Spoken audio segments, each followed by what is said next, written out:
Paterno that this was happening. Joe Paterno went to the athletic director and let him know this was happening. The athletic director chose to sweep it under the rug. And now, unfortunately, because Joe Paterno was not able to, what we all agree upon, go to the police and tell them what happened, Joe Paterno has been fired, the athletic director has been fired, Sandusty's under fire, as he very well should be.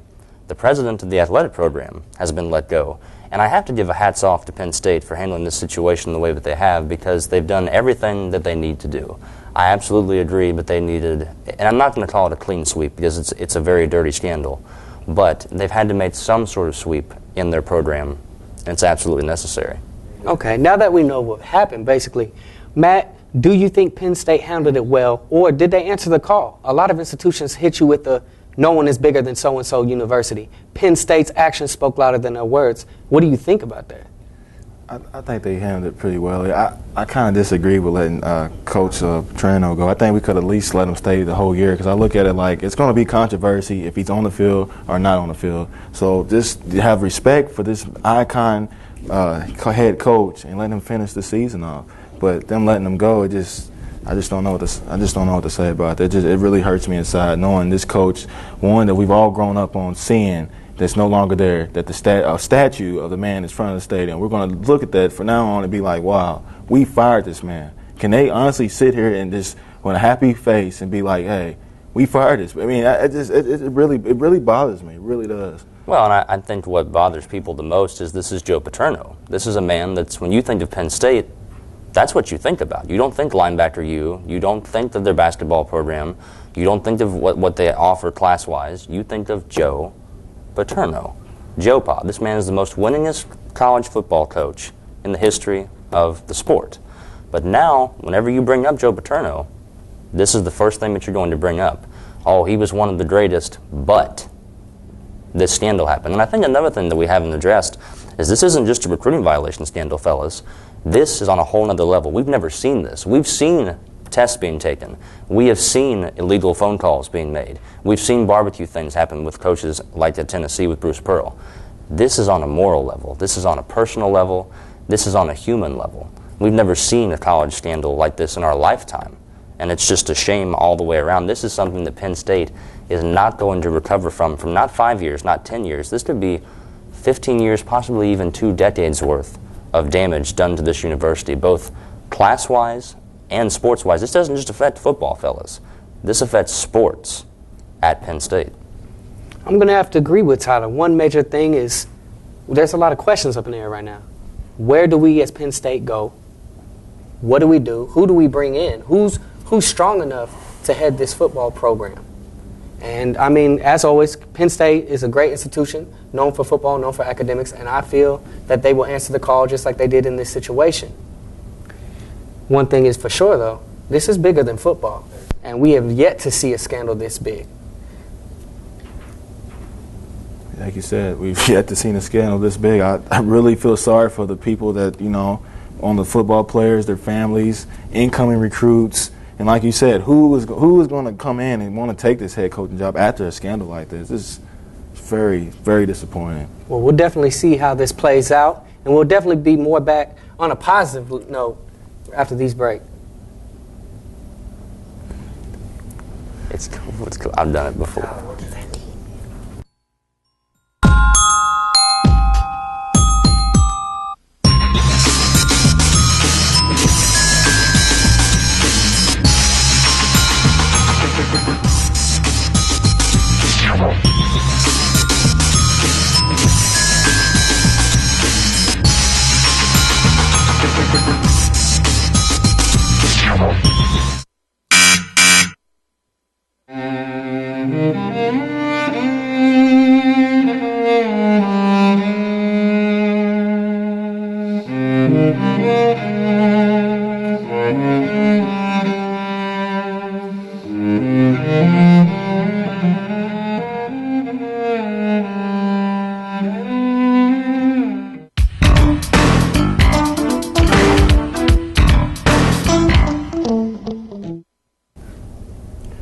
Welcome back.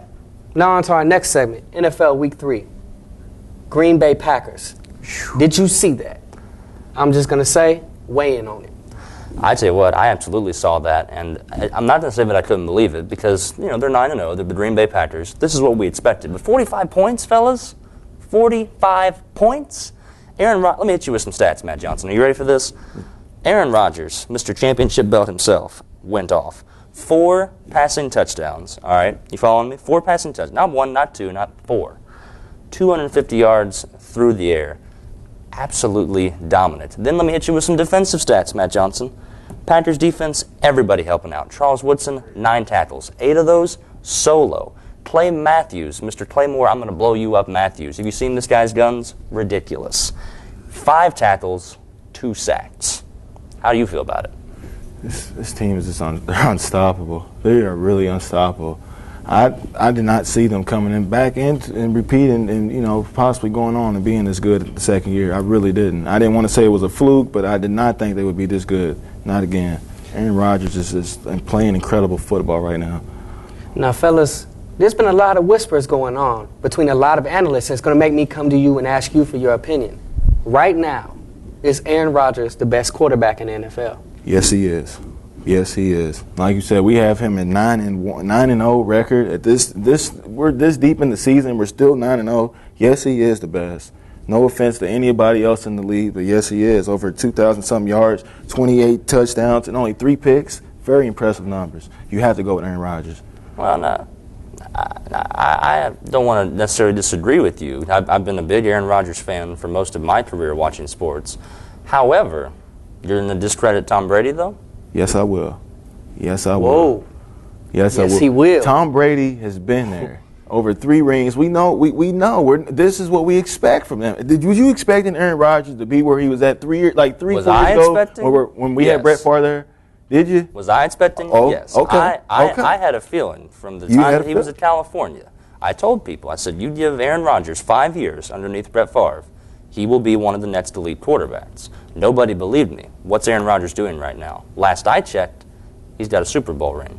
But you're going to tell me, though, let me get this straight, you're going to discredit Mr. Tom Brady, the man that in the same amount of time it took Aaron Rodgers to become an elite quarterback, he's already won 3 Super Bowl titles and, correct me if I'm wrong, went undefeated in the regular season with the Patriots and broke Dan Marino's record for most touchdown passes in a single season. And, I'm not finished, he is on pace to break Dan Marino's single season passing record. You're saying Aaron Rodgers is better than that? I've always felt Tom Brady has so many weapons that, of course, come on, Deion Branch, Randy Moss, now Chad Ochocinco. I mean, come on now. Of course we're going to break records. Who does Aaron Rodgers really have on offense that's really dominant like players that Tom Brady's had over the years? Greg Jennings, Jermichael Finley. Not in their class. All right, now, but I will hear you on the fact that Tom Brady has been surrounded by better talent, and I will also go as far to say that Green Bay's defense has just now, in all fairness, gotten good.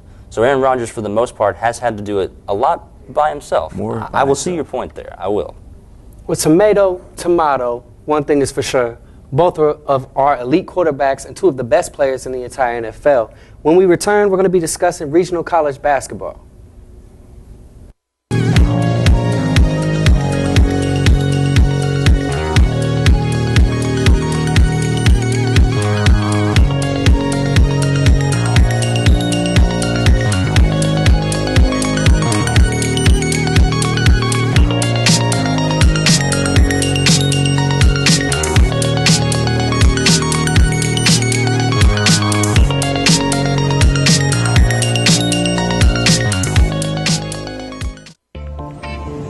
What's wrong, dude? Second guessing that cheeseburger? Maybe you should take another look at that before you eat it. Don't eat me.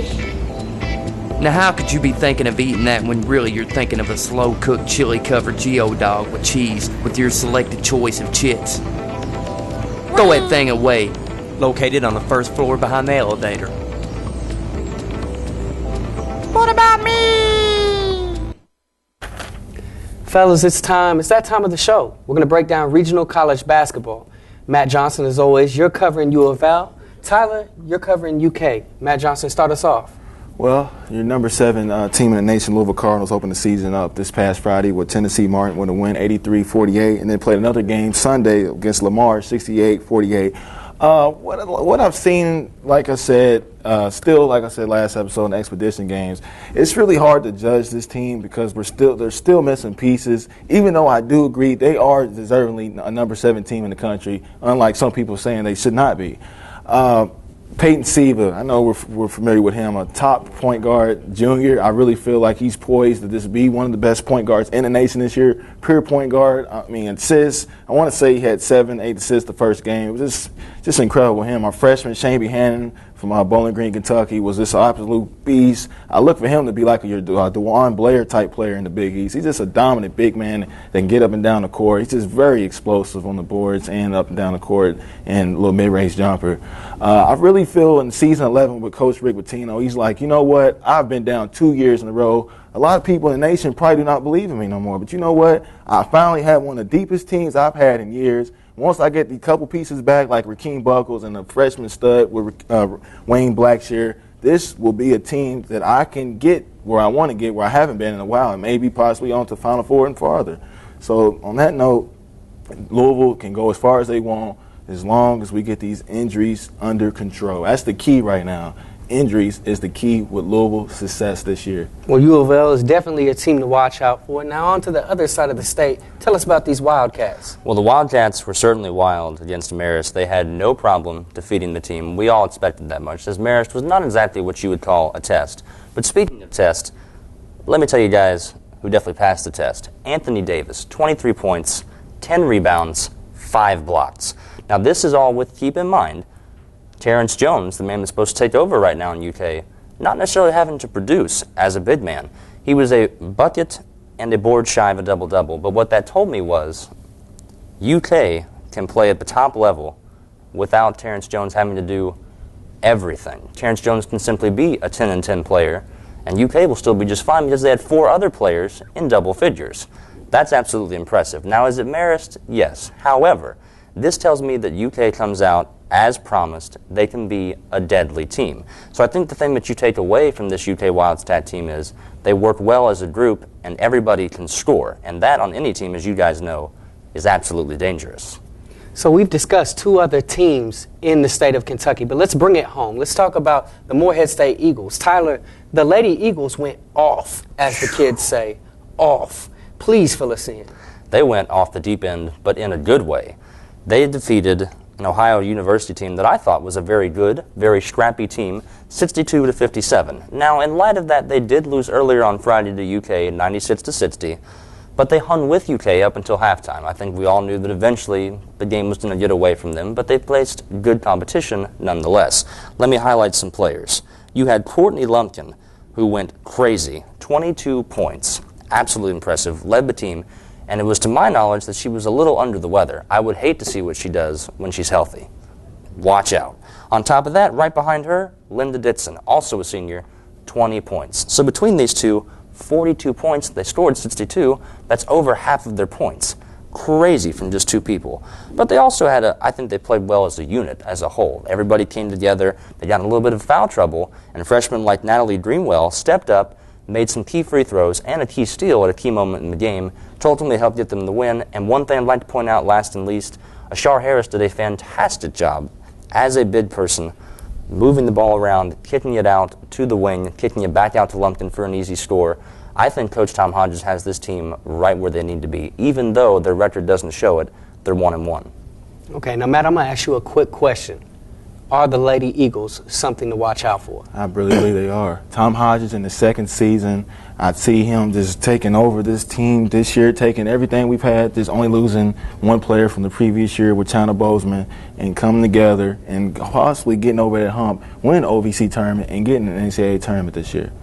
Well, one thing's for certain, the entire state of Kentucky has great teams, great games yet to be played, and we'll definitely keep you entertained. When we come back, we'll be discussing. We're not done with college ball, fellas. We're going to talk region. We're not going to talk regional. We're going to talk national.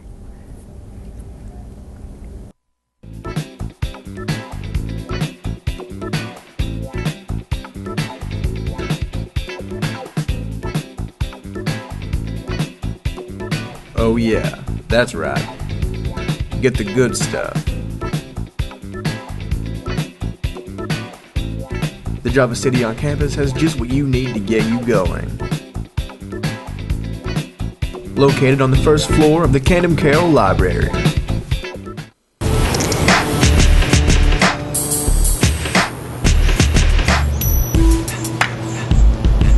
Hey man, you're not supposed to be smoking on campus. Don't listen to him. It isn't like anyone's gonna know he's smoking a cigarette. That's a really bad idea. Remember, Morehead State University is a tobacco-free campus. Now, fellas, ESPNU is in the 17th hour of the 24-hour college basketball marathon. For all those watching, if that means if you are addicted to college basketball, you're definitely going to get your fix. One important thing for tonight that a lot of people are anticipating is the potential for Coach K to break and set a new record. Fellas, let me know about it. I think this is a fantastic opportunity for Coach K. He's had a wonderful legacy at Duke University. He's tied right now with Bob Knight at 902 apiece. They play Michigan State, if I'm correct, Matt. And I really think this is going to be a well, I don't want to say a star-studded game, but I think this could be a high-level game in the fact that you have a star in Coach K trying to go for something that nobody else has done, and that's top Bob Knight for most wins in NCAA history for Division I. I think this is going to be a tremendous game between Michigan State and Duke. Matt? I feel right there with you. But I don't want you to also remember about Ohio State and Florida, which is another top 10 game that should be real good. It's really not getting the respect it deserves, knowing it's a top 10 team, and also UK and Kansas. These three games tonight are just there's something special bringing all of them tonight. Like you said, Coach K going for the record, UK top 5, Ohio State top 5. It's going to be an incredible night, finishing off from where we've been at with this 24-hour marathon tonight of college hoops. So everybody that just loves college ball, that wants to even know, just want to get even into college ball, this is the night to watch it, fellas. I am so excited for this, really am. Now, within these three games that you've said are arguably almost the most anticipated of this marathon, yes, sir. Can you name a few matchups? What should we be looking at right now? It's kind of hard to say. It really is. From a star-studding perspective, I'm probably going to have to go with maybe Florida and Ohio State. As we're talking, Jared Sullinger, possibly one of the best players this year. Against the four-guard setup. Against a four-guard setup, which is maybe possibly the best backcourt in the nation. I'm really thinking that might be the best star game we see at all of them. With the Duke and Michigan State, no disrespect, Duke is solid, just like every year, talent-wise. But as far as Michigan State, they really don't have any, big notable key players on their roster, And then with UK and Kansas, same way. Kansas, we're looking at was it 2-3 freshmen that didn't even eligible? I mean, who's on Kansas that really stands out? We lost the Morris brothers. We don't have Josh Shelby anymore. We know Kentucky's stacked. I mean, on paper, that looks like it can be a blowout come second half. I'm not saying it can. I'm not saying it will be. But on paper, it looks like it can be. Okay, now that UK is a college basketball juggernaut, and Kansas arguably is running around with a Band-Aid on, do they have enough heart to make this a game? To make it a game, I think the one thing that Kansas will have to do is they will not have to psych themselves out. Like Matt said, if you look at these two teams on paper, it's common sense. UK is obviously the better team. But if you're Bill Self, I think you get in that locker room, you tell Kansas what happened back when we played Memphis in 08. I know it's a different year. I know it was a different team. But what did we do? Last I checked, we came in the tournament. Nobody believed in us. We won the whole thing. Let's try and get back to that level. Let's play at a high-octane level against a very good UK team, and let's make this a game. Because if they lie down, it's going to be ugly. So what I'm getting, Matt, high talent, Tyler, a lot of heart. Either way you go, there's going to be something for everybody within these three matchups. And we will all be definitely be tuning in. I suggest that everybody tunes in. We'll be right back with MSU Weekly Recap right after this break. Please don't throw that trash on the ground. I know someone is watching you now. Recycle, man.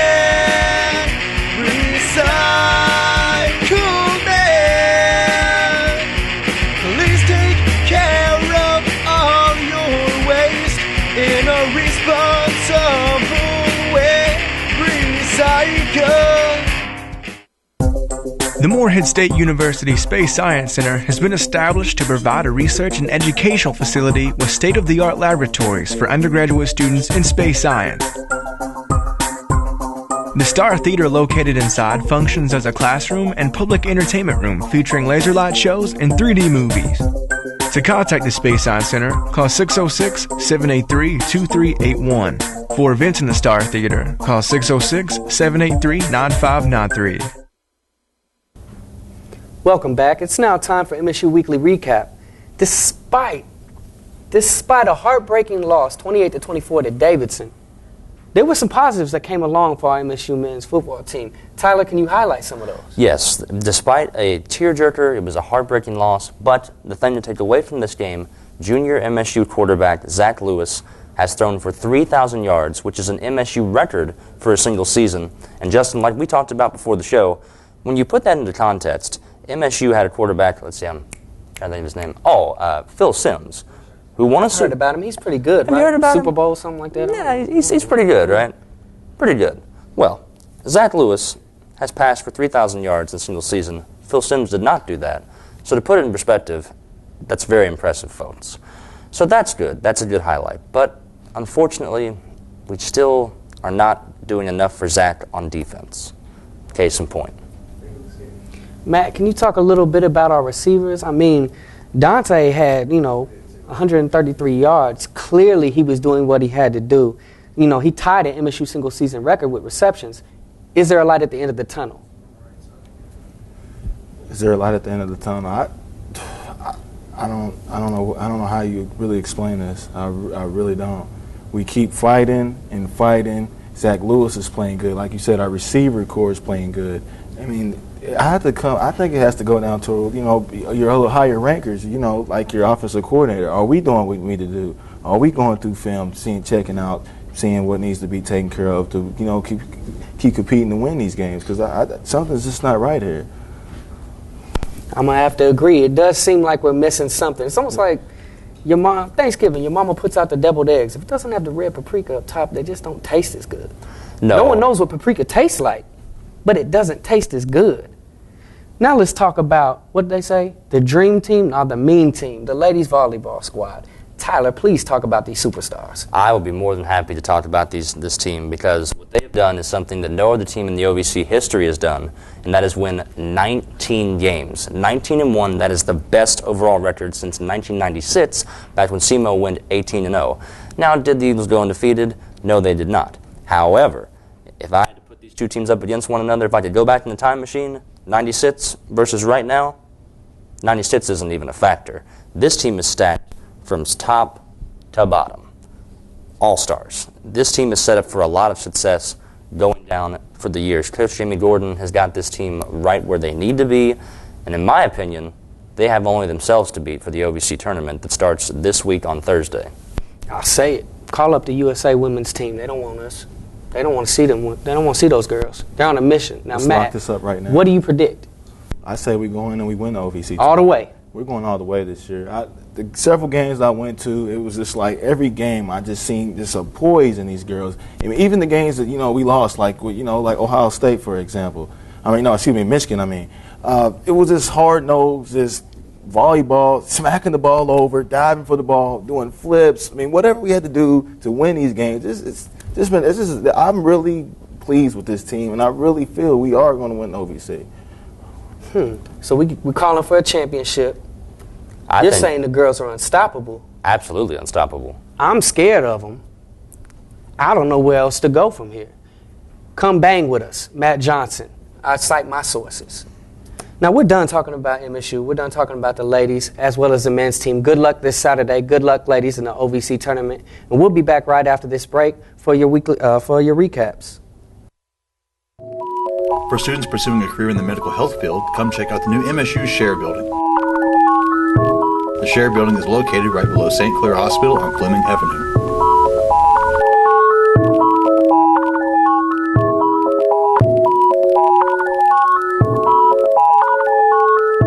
This building will offer students the chance to further their understanding of medical health and prepare them for a future with state-of-the-art hands-on classes.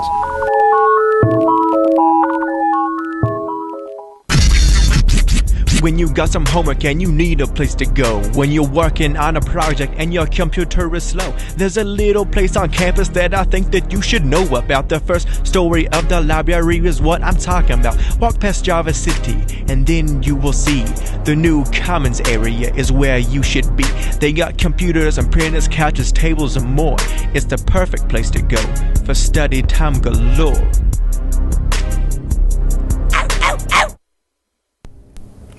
Welcome back.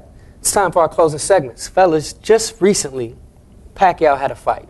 Now, everybody knows Pacquiao is something we've never seen before. But there was a lot of people were questioning the outcome of this match. Tyler, can you let me know why? Why was this so controversial? Well, Justin, here's what ended up happening. Just by looking at the highlights and the scorecards from this particular match, it appeared as though Martinez, the opponent, who has fought Pacquiao before, unfortunately has lost twice before, it would have appeared as though he had this one. It was in the bag, he had it, Mexico was going crazy, it was good, Martinez had what he wanted. He had a victory over Pacquiao. But then you go to the final decisions by the judges, and all of a sudden, you see Pacquiao jumping around, dancing around the ring.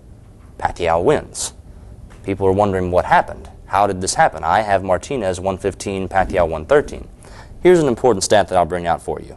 Martinez was able to connect on 138 punches of 436. That's 32%. Pacquiao, on the other hand, landed 176 of 578, 30%. Now, from a percentage-wise and a stat-wise, Martinez beat Pacquiao. From a landing more punches perspective and a more feisty perspective, which is maybe what the judges went with, Pacquiao was busier, working Martinez a little more. That might be how Pacquiao got the edge. But that's not important. What is important to take away from this fight, Pacquiao looked vulnerable. Now that's going to bring me to Matt. A lot of people have been trying to really push this Mayweather versus Pacquiao fight. There's been allegations of ducking. There's been allegations of illegal substances going on. Now, Matt, you can guarantee Mayweather was watching this, upon seeing vulnerability in Pacquiao's style, do you think this is enough of a push to almost lure Mayweather out and give the people what they want? I really believe so. He's seen this. If I'm not mistaken, we went 12 rounds in this fight, hard-nosed boxing. This fight has to happen. I'll be honest with you, I don't care what Mayweather said. We need you. This fight is due. We have to get boxing back. We have to. The longer we hold off on this fight, what more do we have to look forward to besides these mediocre pay-per-view boxing matches? We need this. It has to happen. Done deal. If it doesn't, I don't know where we're going with boxing. Okay. But one thing is for certain, this will be a huge fight. Mayweather, Pacquiao, let's make this happen. As always, I'm Justin Neely, Tyler Smith, Matt Johnson. Thank you for joining me, and we'll be back next week.